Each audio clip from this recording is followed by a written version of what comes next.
बात करते हैं डिंगल और पिंगल शैली। सबसे पहले तो यही ध्यान रखना है कि ये भाषा नहीं है, ये शैलियां हैं। जो आदिकालीन साहित्य, राष्ट्र साहित्य जो लिखा गया था, वो किस में लिखा गया था? इन्हीं दो शैलियों में लिखा गया था, डिंगल और पिंगल। डिंगल क्या है? डिंगल जो बनी है वो बनी है राजस्थानी और अपभ्रंश के मेल से, और आपकी पिंगल बनी है बेटा आपकी राजस्थानी और ब्रज भाषा के मेल से।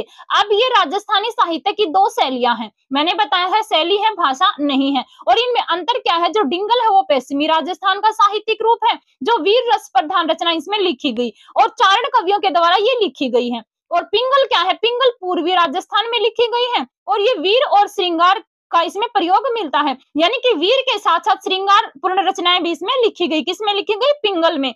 और इसमें ब्रज भाषा का क्या है? प्रयोग है।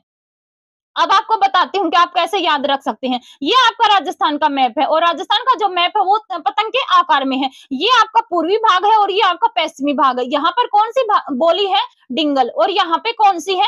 पिंगल। तो पिंगल में जो कवि हुए हैं वो हुए हैं भाट कवि।